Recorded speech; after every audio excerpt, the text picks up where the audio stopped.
This is Lesson 6, Departure Procedures. Now, every flight begins with a departure. It should come as no surprise to you that prior to operating an aircraft in controlled airspace under IFR, you must have filed an IFR flight plan and received appropriate ATC clearance. In this lesson, we'll cover what you need to know to properly file this flight plan. It's not difficult and can all be done prior to starting the airplane for flight. With us in the studio today is Ross Neer. Now, Ross is going to help provide some insight on this lesson on departure. Ross, welcome to the Test Prep Studio. Hey, thank you, Matt. I'm glad to be here. Appreciate it. Now, don't mistake Ross's quiet demeanor for being anything other than accomplished and consummate aviator. Not only is he a current, up-to-date Part 91 corporate pilot, he's also earned his medal as an air traffic controller while serving his country overseas in the U.S. Air Force. So he understands and appreciates both the pilot's perspective and the controller's point of view. In addition to his commercial pilot rating, Ross is a skilled CFII with more than 3,000 hours under his belt. But wait, there is more. When he's not flying the Astrojet, he's a team member of dedicated aviation professionals in the development, support, and strategic marketing of electronic flight bag solutions for pilots. These EFBs provide cockpit organization, electronic charts, in-cockpit weather, and situational awareness to pilots flying everything from large jets to GA pilots flying beach bonanzas. These EFBs are manufactured by Stenbach and Everson Incorporated under the Flight Prep Chart Case brand. Ross, welcome once again, and thank you for your service to our country. Hey, thank you very much. Appreciate it. Now, let's tap into your knowledge here. You've got a lot to talk about on departure. You've been on both sides of the fence. You've been a controller. You're currently a pilot and instructor. What advice do you have to offer the instrument-rated pilot preparing for a departure? Okay. Yeah, there's a lot of things that I would have to tell an instrument-rated pilot, but I'd say let's reduce everything that a pilot would be scared of to be instrument-rated.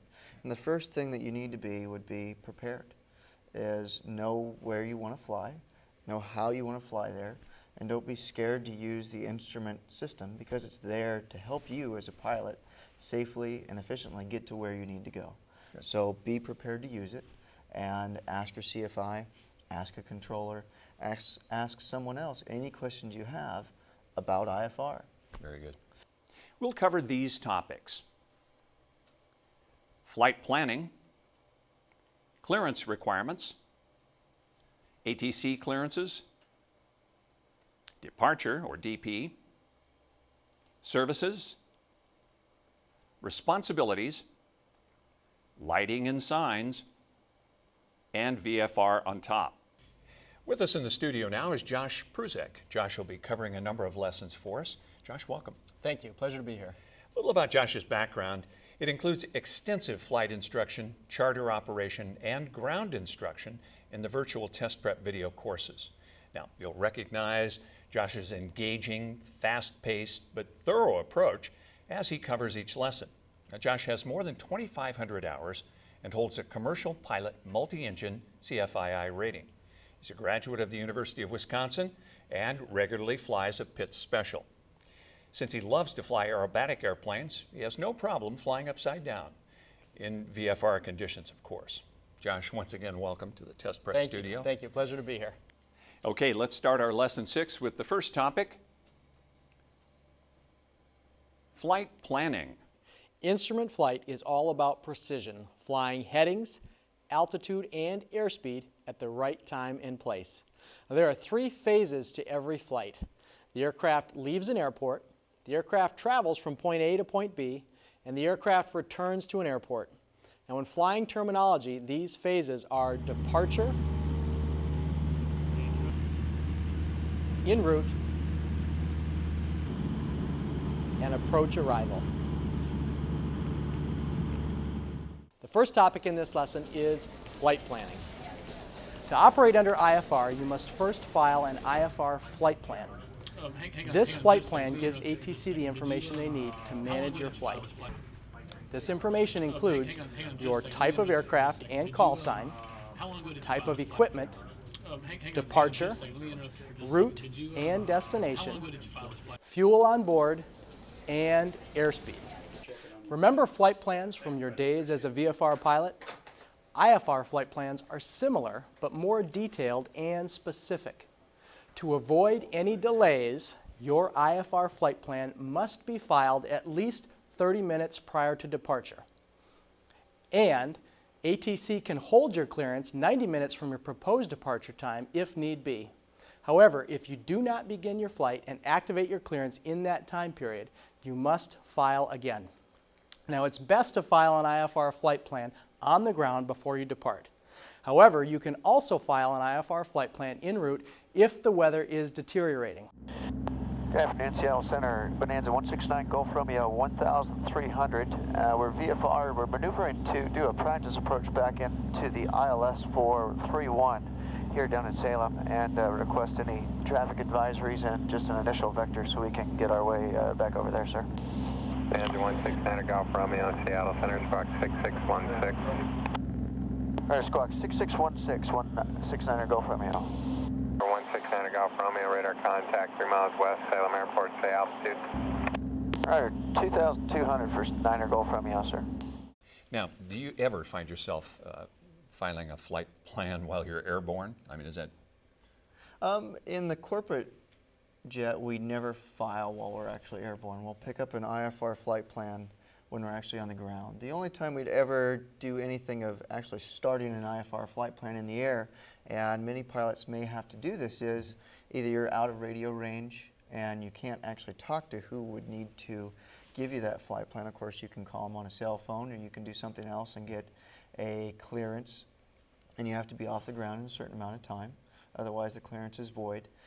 But that's the only time that we've ever picked up IFR when you're already flying, that having to go through and, you know, check each box and give all of that information to pick up an IFR flight plan when you're already flying, that's something that you could do that would have a very good chance of slowing you down and possibly putting you behind the airplane and everything else that's going on. While it is important to file IFR if needed while airborne, it is not really recommended. ATC may be too busy to handle your request as quickly as you need for safe flight. It's always better to file before takeoff so ATC can work you smoothly into the system and not be surprised when you pop up en route.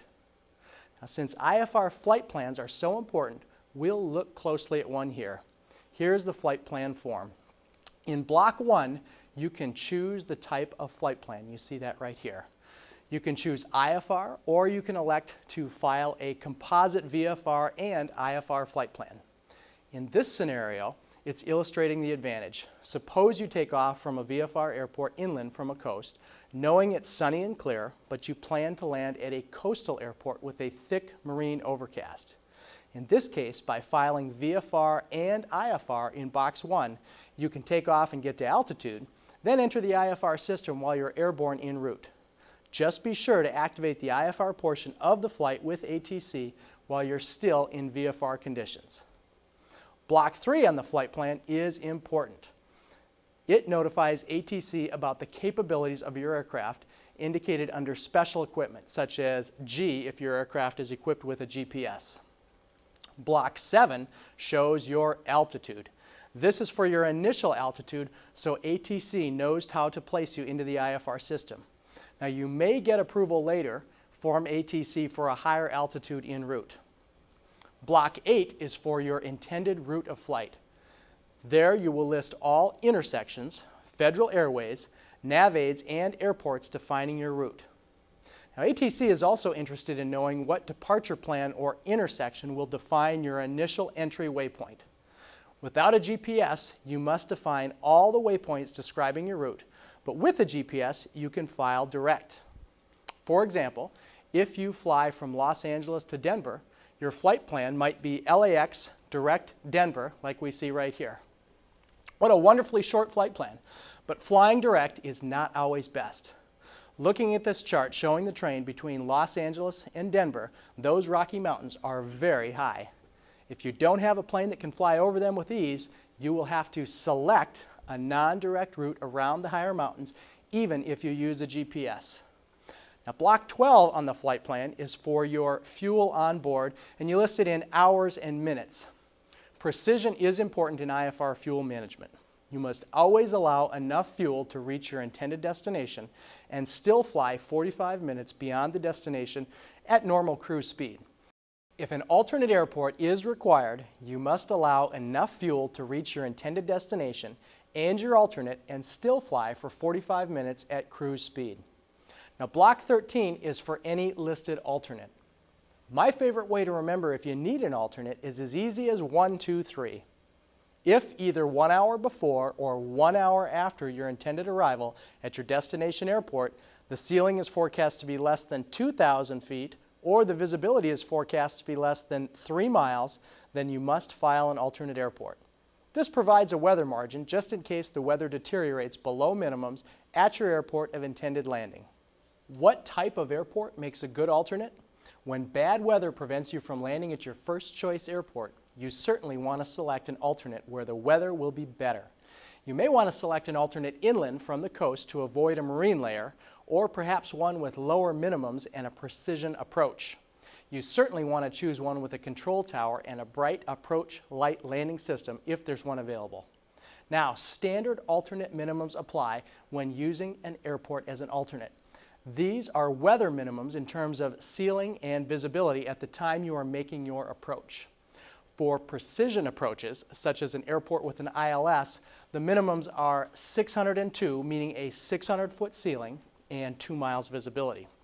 For a non-precision approach, such as a VOR approach to an airport, the minimums are higher at 802, meaning an 800-foot ceiling and 2 miles visibility. Now, not all possible alternates have standard minimums.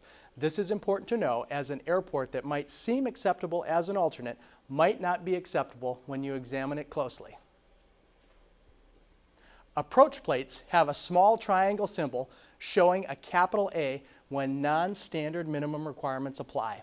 As an example, airports with high terrain nearby may use a higher alternate minimum to guarantee terrain clearance under all possible conditions.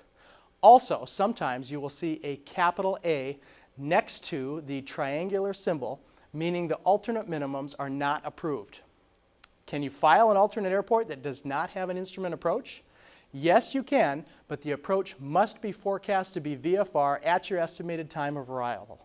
There are 3 important characteristics to consider when selecting an alternate airport.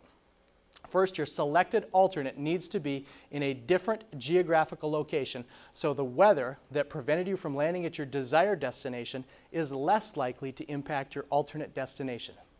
Secondly, your alternate needs to have a precision approach or a lower non-precision approach. And third, your alternate needs to have a control tower and a bright approach light landing system. After all, you want all the advantages possible when you are arriving to land at your alternate. How do you go about selecting an alternate? Well, when looking at an alternate, really, it's another memory jogger that pilots can use when flying IFR, that finding an alternate can be as simple as 1, 2, 3. And if the destination airport that you're planning on flying to within 1 hour before of when you're planning on arriving and 1 hour after when you're planning on arriving has less than 2,000 foot ceilings and less than 3 miles visibility, you have to file an alternate. Yeah. And now parts of what you do to actually plan that alternate, you'd have to go in and familiarize yourself with the actual area. So filing an alternate that maybe is only 10 miles away from the airport that you're initially trying to fly to may not be a good idea. The same weather pattern that is impacting your initial planned destination airport could very well be affected by that same weather. So you need to look at the TAFs and also look at the city forecast nearby, and if it's forecasting for the alternate the same thing that it is for your initial destination, you probably want to look at something maybe a little bit farther away. That for flying into, say, the Portland area here, we'll usually plan as an alternate flying to Seattle. That takes us out of the actual Portland area, takes us out of the weather patterns that will probably affect all of the airports here in the Portland area, and then ensure that in our planning process that we've planned for fuel and we've planned for everything else to get us safely to that alternate and allow us to land there with hopefully a different weather pattern in that area. That when you're finally picking that alternate, there's a few other things that you need to go ahead and look at. That you need to make sure that if you're planning a precision approach, so an ILS, into that alternate airport, you need to make sure that you have at least 600 feet forecast visibility, forecast ceiling, and 2 miles visibility. Now, if you're flying into an airport that does not have a precision approach, you need to ensure that that airport has 800-foot ceilings and the same 2-mile visibility. And beyond that, say in a mountainous area or a very busy traffic area, there may be additional requirements that a pilot will need to absolutely meet depending on what that approach is. That, say, flying into Aspen, Colorado, or flying into a very, very busy airport, there may be specific minima to use that approach in that airport as an alternate that exceed the 802 and 602 ruling already. Now, if the approach that you're going to shoot does not have anything specified as for you cannot use this for filing as an alternate unless you meet these specifics, then you actually meet that 8 and 2 and 6 and 2. And you're going to be able to look that up on the actual approach plates for that airport. Now it's time for our next topic, clearances. Before we explore clearances and separations, let's learn clearance requirement basics. Your clearance is a communication between ATC and you, the pilot. You state routing and conditions you want on your flight plan, and they position you to operate in the system. If they can't, they will issue a clearance as close to your request as possible. Your job is to read back and accept the clearance or question the clearance until it is acceptable.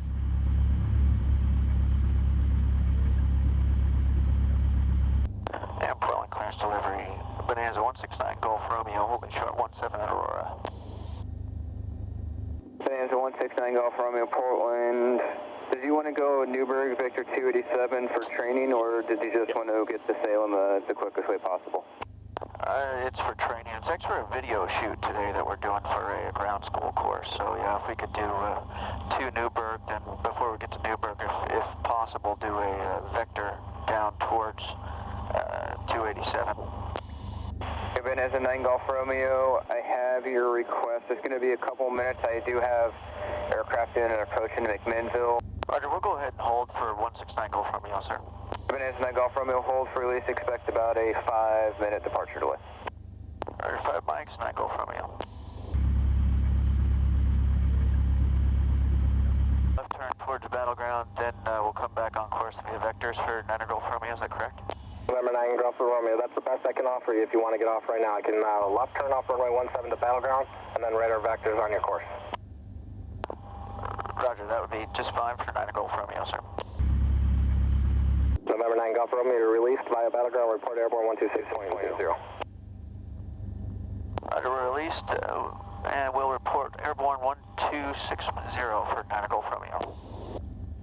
Once you accept your original or modified clearance, ATC expects that you will fly it exactly.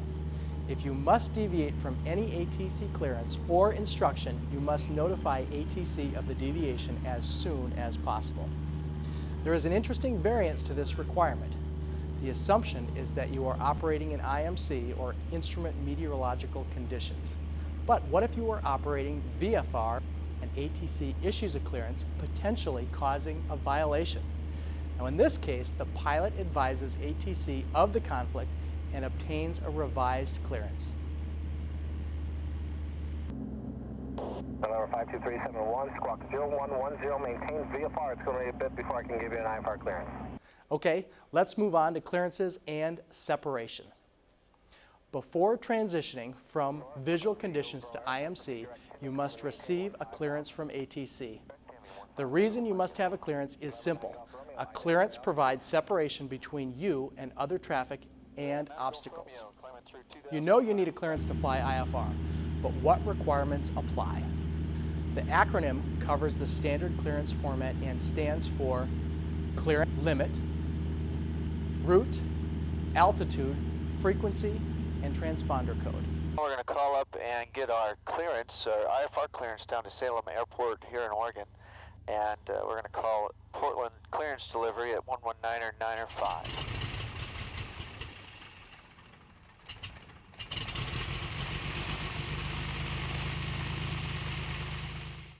And good morning, Portland clearance delivery. Bonanza 169 Golf Romeo at Aurora here on the ground. I'd like to pick up our clearance to Salem. Bonanza 169 Golf Romeo, Portland approach, good morning. Clear to the Salem Airport via Newburgh, Victor 287 as filed. Climb and maintain 4,000, expect 5,000 5 minutes after departure. Departure frequency 126.0, squawk 4636, hold on the ground for release. All right, 169 Golf Romeo copies clear to Salem via Newburgh, Victor 287 in is filed. Climb maintain 4,000, expect 5,000 5 minutes after departure, 126 even for departure, 4636 for a squawk, 169 Golf Romeo. Bonanza 169 Golf Romeo, reacts correct. What's going to be your departing runway and how long before you're ready to go? It'll be about 7 to 10 minutes on the departure, and it looks like we're going to be taking off 17 here at Aurora today. Bonanza 9 Golf Romeo, roger. Continue to hold. Call me at the hold chart when you're number 1 ready to go. Roger, so you want me to call you on this, or 126 even for 9 Golf Romeo? Bonanza 9 Golf Romeo, try this frequency. And when I fly IFR, I draw a column for each of these on scratch paper and write any new changes in the column below the older segment. This works well for tracking changes. If you need to refer to an earlier frequency, it's already in the column. And when you return along the same route, you already have a listing of the frequencies and some of the route segments used for your return trip. Let's take one of these at a time. The clearance limit is sometimes issued to your destination airport or to an intermediate location like an intersection. The clearance limit will be stated like this. Piper 1234, you're cleared to, and then the next words will be the controller saying your clearance limit, an intersection, nav aid, or your destination airport. If the clearance limit is not the final destination, be sure it provides an EFC, or expect further clearance time, permitting the flight to continue beyond the fixed limit at a designated release time in the future. In your clearance column, just note the 3 letters of the intersection, nav aid, or airport. Now let's look at the clearance route. The route reflects the route you put initially on your flight plan, or it may reflect any changes ATC made to get you to your destination while allowing for flow control in the system. You also want to double check and make sure that all segments of the route issued to you work given the capabilities of your aircraft. For example, you should never accept a route change with an MEA so high as to exceed the altitude limits of your aircraft. For routing, the controller might say, via the Battleground 270 degree radial to Victor 285 Hobbs intersection. For this route clearance, you would write BTG 270 Victor 285 Hobbs in the route section column. Now the A in craft stands for clearance altitude. The altitude will always reflect your initial altitude. You can request a higher altitude later after you reach your stated altitude if you choose. The controller might say, climb to and maintain 7,000 feet. So in your altitude column, you draw a bent arrow, angled, and then flat with a 7 next to it for 7,000 feet. Now, it's very important that you never accept a clearance exceeding the limits of your aircraft, or you will not be able to comply with the clearance assigned by the controller. Now the F stands for frequency. The departure frequency sometimes is given with the tower frequency at a large, busy airport. Let's look at the scenario. A frequency issued in a clearance might be like this. Contact departure 127.905, tower 119.3, and you would write 127.95 in your frequency column. And if you have the radio memory capability, you could queue up 127.905 so that you can toggle it with your radio to contact the tower first at 119.3, followed afterwards by contacting departure.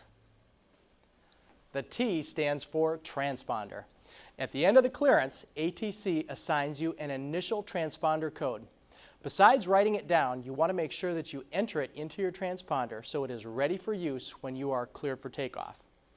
ATC says at the end of the clearance, squawk 4371, and you would then write down 4371 in your transponder column, and then you would enter 4371 into your transponder, setting the transponder to standby so it is ready in the first few moments after your IFR release to be turned on. When you request your clearance, be ready to write or copy your clearance on paper, then read it back to the controller the same way it was issued to you, using the column technique and reading across the columns. Remember, clearance, routing, altitudes, frequencies, and transponder settings.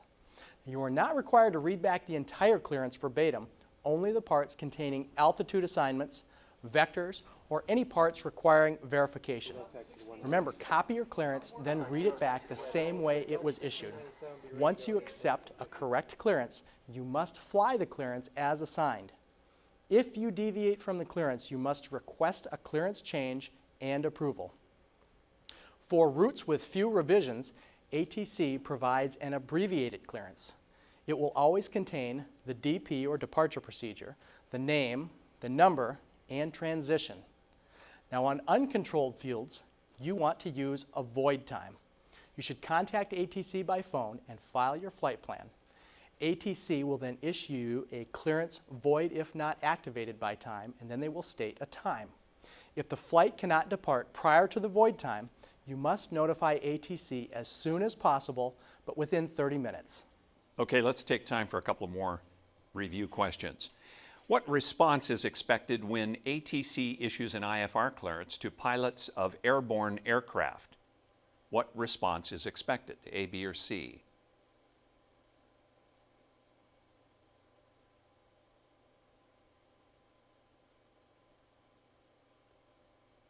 Your correct answer here is B. Pilots of airborne aircraft should read back those parts of ATC clearances and instructions containing altitude assignments or vectors as a means of mutual verification. The readback of the numbers serves as a double check between pilots and controllers and reduces the kinds of communication errors that occur when a number is either misheard or is incorrect. Okay, your answer there again, B. Next question. Cruise 4,000 feet clearance would mean that the pilot is authorized to which of these?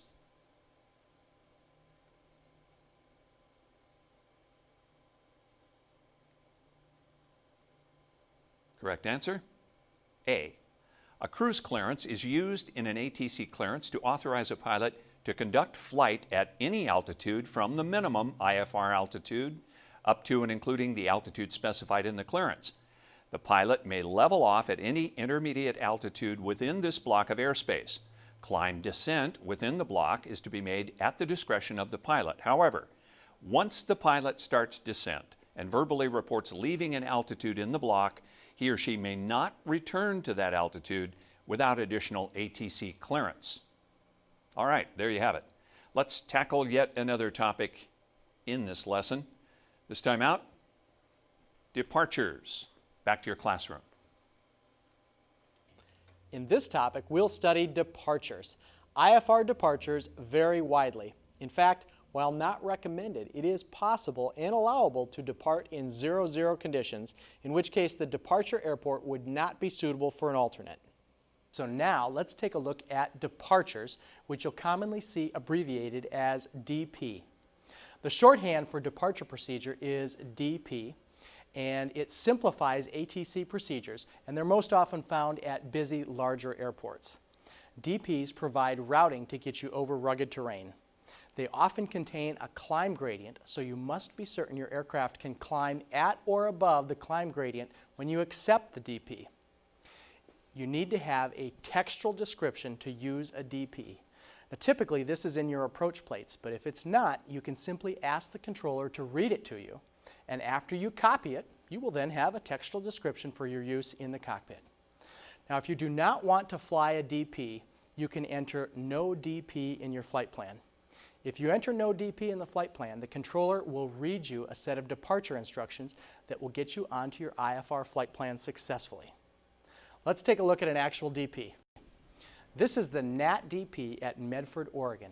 Now you can see right over here that there is a requirement for a climb rate of 400 feet per nautical mile up to 4,100 feet in order to provide obstacle clearance. Now, since your vertical speed indicator shows feet per minute and you need feet per nautical mile, you must use a conversion chart. Now, there will be a conversion chart provided with the FAA test questions. This is an instrument takeoff procedure conversion chart that you can see right here. This chart converts feet per minute into feet per nautical mile, and it's based on ground speed. Now, if our ground speed is 120 knots and our required climb rate is 400 feet per nautical mile, we can see that these two columns intersect right here at 800 feet per minute. Now, if you have this scenario with a strong headwind, decreasing your ground speed to 90 knots, you will only be able to use 600 feet per minute to achieve the same climb gradient of 400 feet per nautical mile. This example shows why ground speed varying with the wind can play a critical role in achieving the appropriate climb gradient on a DP. Do you ever decide not to use a SID or a star? Well, SIDs and stars are there to route traffic in quickly most of the time.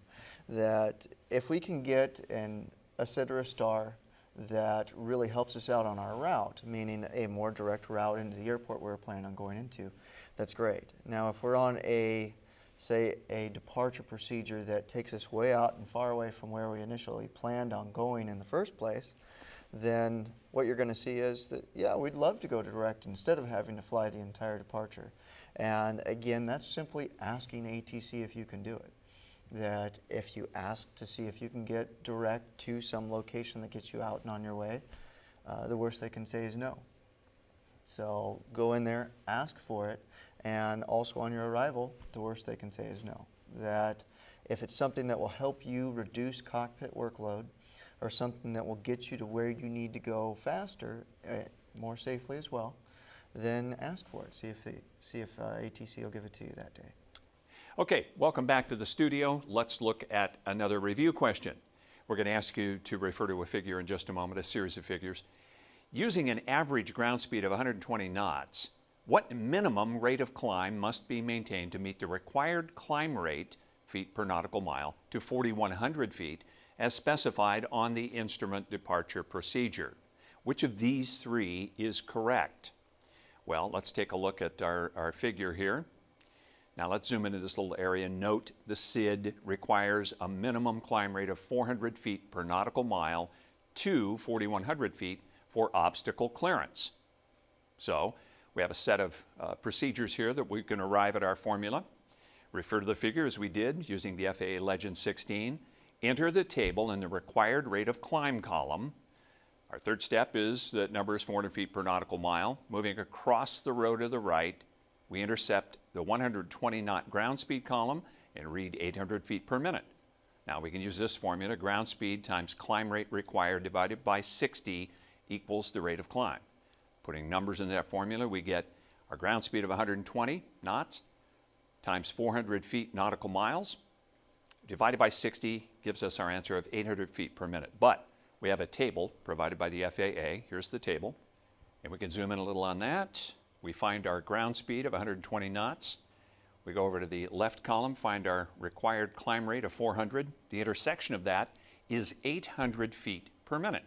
We go back to our question and answer, the answer being C, 400 feet per nautical mile, which requires at least 800 feet per minute. That's your answer, C. All right, let's tackle another topic. Moving along to services, we invite you to get back with your instructor and cover services. Next, let's study the services available to pilots. The IFR pilot may rely on a number of ATC and Flight Watch services.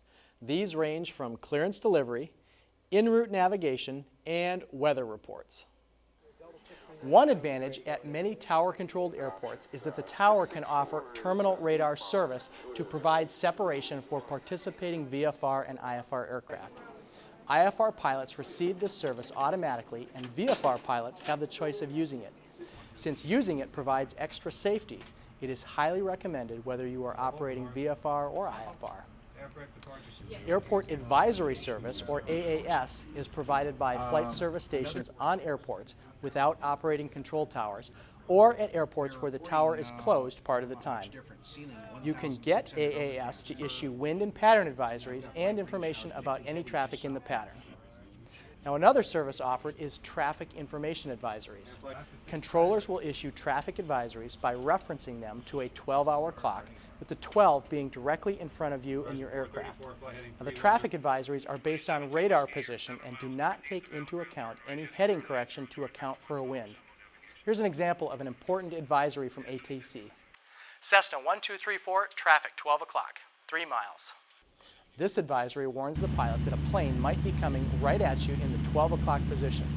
Now, if you see the traffic, you would respond, Cessna 1234, traffic in sight. If you don't see the traffic, you would simply say, Cessna 1234, looking for traffic. There are 2 terms you need to know about services to pilots. The first is resume own navigation, and it means that the pilot resumes their own navigational responsibility. It is usually issued after a radar vector ends, when radar contact is lost, or when the pilot requests to terminate ATC services. Radar contact is another term. This means ATC identifies the aircraft on the radar display, and radar flight following will be provided until radar identification is terminated. Good afternoon, Seattle Center, Bonanza 169 Golf Romeo 1300. We're VFR. 169 Golf Romeo, radar contact 3 miles west, Salem Airport, say altitude. Right, 2,200 for Niner Golf Romeo, sir. We have a single review question for you on services. If a control tower and an FSS are located on the same airport, which function is provided by the FSS during those periods when the tower is closed? Which of A, B, or C is true? Your correct answer is C. Airport Advisory Service, or AAS, is a service provided by an FSS physically located on an airport which does not have a control tower or where the tower is temporarily closed or operated on a part-time basis. Okay, let's move along. New topic, and this time it's responsibilities. Back to your classroom and your instructor. It's time to study pilot and controller responsibilities. While the pilot is ultimately responsible and the final authority for the flight, he does not have to do all of this on his own. The pilot and controller share certain responsibilities. When each party meets their shared responsibilities, the flight is more enjoyable and safer. For ATC to provide aircraft separation, they need radar contact for positive aircraft identification, and they must also be able to receive your transponder code. Radar services terminated means they have lost the transponder and can no longer provide separation, or that you are outside the airspace boundary. When ATC advises resume own navigation, it means you have full and complete responsibility for all navigation. A pilot in command is also responsible for complying with speed adjustments when requested by ATC, and ATC cannot issue a VFR clearance on an IFR flight plan unless requested, or if it is necessary to comply with noise abatement. Let's review this question under responsibilities. What responsibility does the pilot in command of an IFR flight assume upon entering VFR conditions? What responsibility does he assume? Your answer is C. When meteorological conditions permit, regardless of type of flight plan or whether or not under control of a radar facility, the pilot is responsible to see and avoid other traffic, terrain, or obstacles. Answer C. Okay, new topic. Lighting and signs. Back to the classroom. Let's review lighting and signs. Just like traffic signs and lights provide vital information when driving a car to ensure the smooth flow and safety of traffic, so must the pilot understand the signs and lights to safely navigate on the surface and near the airport. A VASI is usually found on the side of a runway. These light systems are visible 3 to 5 miles away during the day and 20 miles or more at night. It helps the pilot by guiding the descent for landing. However, they should not be used unless the approaching aircraft is visually aligned with the runway centerline. A series of colored lights may change throughout your descent. When the aircraft is aligned, these light systems guarantee safe obstruction clearance within 10 degrees of the extended runway centerline for a distance up to 4 nautical miles from the runway threshold. Note, the size in the examples has been slightly exaggerated. The 2-bar VASI is the most common VASI system, and the approaching pilot sees a red, white row of lights from each line of the VASI. These light rows are set at a specific angle, such that if the approaching aircraft is too low, the pilot sees red lights, and if too high, only white lights. These 2 lines of lights are spread some distance apart. and they're located near the side of the runway, and the middle zone between them is the ideal touchdown spot on the runway. The lower angle on each row of lights shines red, and the higher angle on each row of lights shines white. If the approaching pilot is too high, both light rows show white. When an approaching pilot is flying a perfect glide slope, the near row of lights shines white, indicating too high, and the far row of lights shines red, indicating too low. This combination of red over white tells the pilot that they are all right, or on the correct glide path. On this path, the aircraft will touch down in the ideal zone of the runway between the near and far rows of VASI lights. If an approaching pilot is too low, both light rows will shine red, indicating that the pilot is too low and must take immediate corrective action to get back on the red over white, you're all right approach path. Here's the cockpit view of a proper glide path as it appears to the landing pilot. The top bar is red and the bottom is white, and if the pilot stays on this path, the aircraft will touch down between the two bars. If the pilot strays high or low, the lights will give an immediate indication. Now, here's the cockpit view when the aircraft is too low on the approach. The top bar is red and the bottom bar is red as well. If the pilot stays on this path, the plane will touch down short of the runway, possibly even before reaching the hard landing surface. Finally, here's the cockpit view when the aircraft is too high on the approach. The top bar is white and the bottom bar is white as well. If the pilot stays on this path, the plane will touch down long, far enough down the runway to potentially cause an overrun. Now, another less common VASI system is the tricolored VASI. This system uses one projecting unit with three separate colors, like you see right here. When the aircraft is too high, the single light source is amber. When the aircraft is on the correct glide path, the single light source is green. And when the aircraft is too low, the light source is red.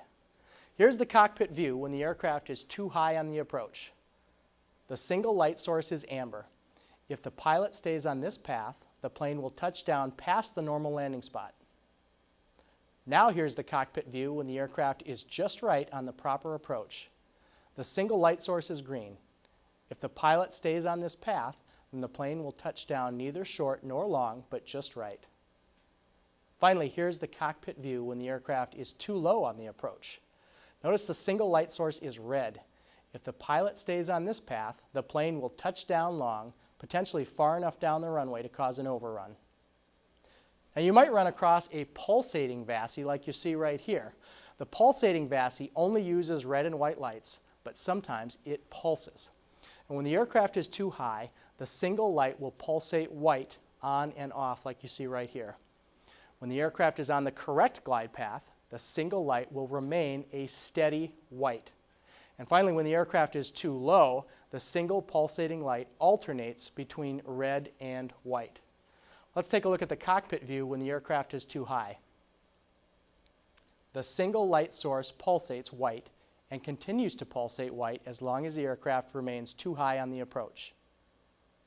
Now here's the cockpit view when the aircraft is aligned on the glide path. The single light source is a steady white. If the pilot stays on this path, the plane will follow the proper glide path all the way to touchdown. Finally, here's the cockpit view when the aircraft is too low on the approach. The single light source pulsates white and red. If the pilot stays on this path and sees this indication, then they must add power to climb back to the proper glide path. More common is the PAPI, or the Precision Approach Path Indicator. Now, the PAPI uses red and white lights through 4 angled lenses like you see in this unit right here.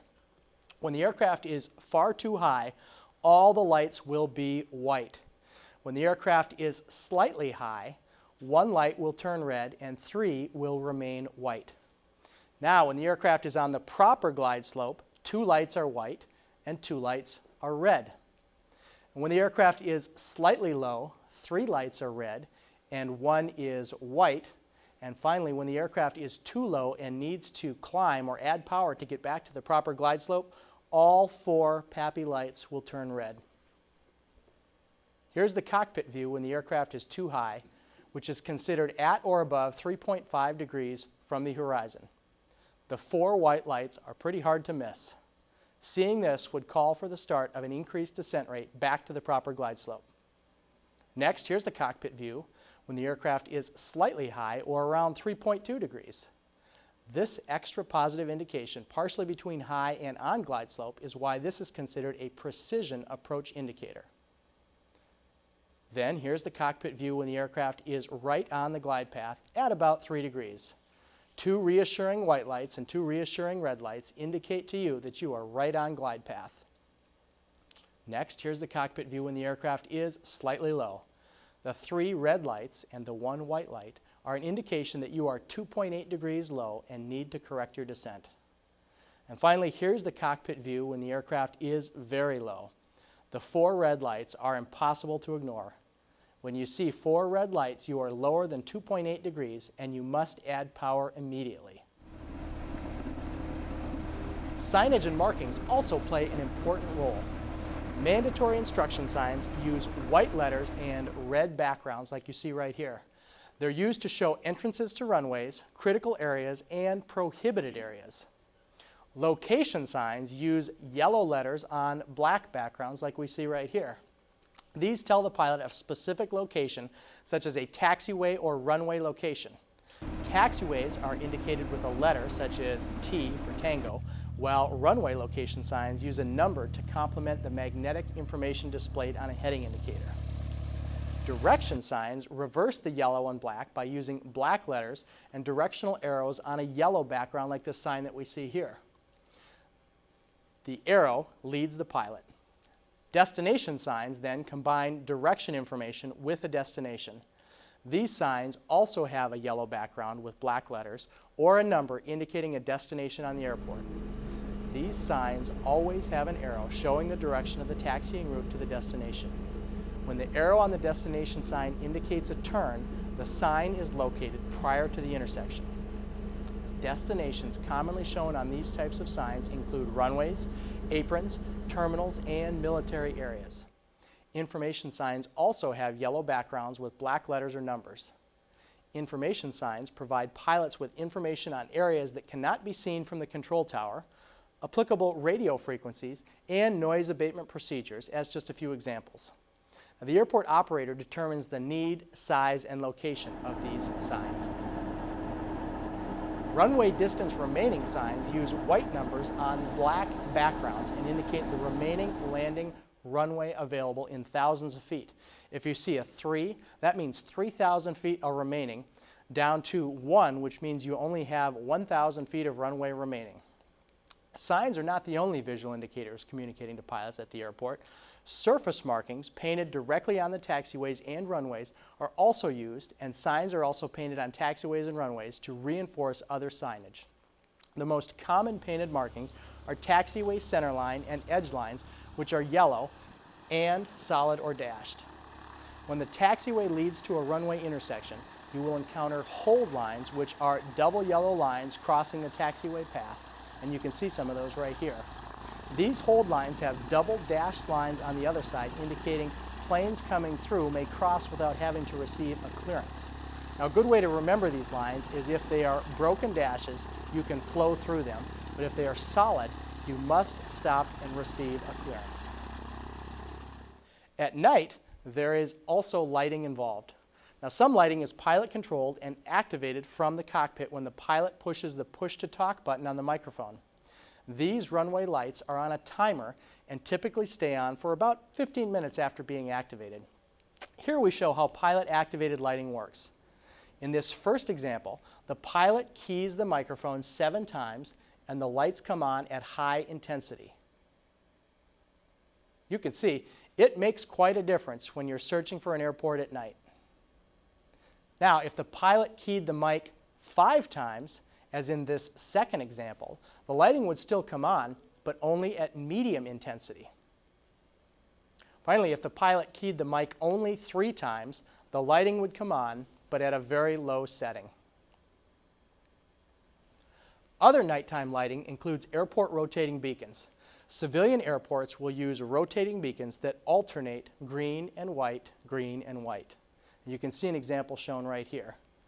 Military airports, on the other hand, add an extra white flash so the pattern looks like this, with a green followed by a white and then another white flash, and then it repeats. And if you ever see a rotating beacon on during daylight hours at the airport, that is the clear sign that the airport is below VFR minimums and that you will either have to wait before flying in VFR conditions or file and use an IFR flight plan. And we have a review question for you about lighting and signs. Which approach and landing objective is assured when the pilot remains on the proper glide path of the VASI? A, B, or C?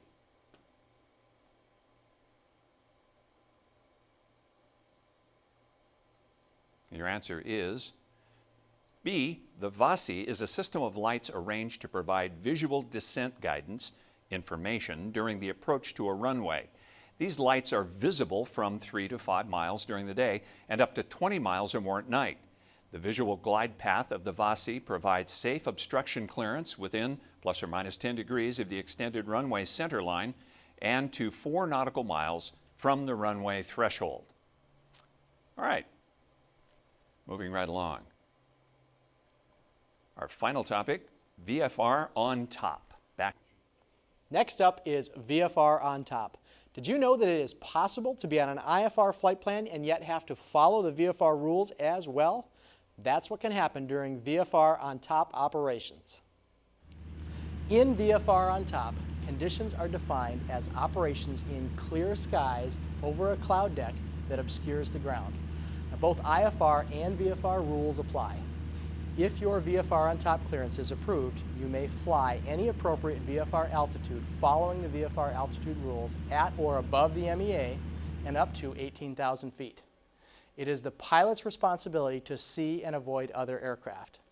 Now, ATC may provide traffic information on other IFR or VFR aircraft to pilots operating VFR on top, but when in VMC, IFR and VFR rules both apply. Well, now as a corporate pilot, you probably find yourself on top of the clouds more often than in them. Mm-hmm. How and when do you actually decide to file VFR on top? Well, VFR on top is a concept that really as a corporate pilot you never use. And the reason you never use it is you fly up in the flight levels, where of course an IFR flight plan is absolutely required. And we fly up there not only because we can, but because we can save a lot more fuel up at 37 or 45,000 feet than we can burning along at 15,000 or 17,000 feet. Right. Simply an exercise in how much air and how much fuel do you have, and how thick is the air. Remember, VFR on top is still an IFR clearance. Let's take a look at a scenario. You are flying on an IFR flight plan at 17,000 feet. You experience turbulence, so you decide to ask ATC for a clearance to 19,000 feet to attempt finding smooth air. Can you remain on a VFR on top clearance? No, you cannot, because 19,000 feet is Class A airspace, and a VFR on top clearance is only valid below 18,000 feet. Now, as far as altitude reporting, in all cases, pilots advise ATC prior to any altitude changes to ensure the exchange of accurate traffic information. Let's take time now for a question on our final topic for this lesson. Which ATC clearance should instrument-rated pilots request in order to climb through a cloud layer or an area of reduced visibility and then continue the flight VFR? A, B, or C? The correct answer here, A, to VFR on top. Pilots desiring to climb through a cloud, haze, smoke, or other meteorological formation and then either cancel their IFR flight plan or operate VFR on top may request a climb to VFR on top. That does it for Lesson 6. Lesson number 7, en route procedures, coming right up.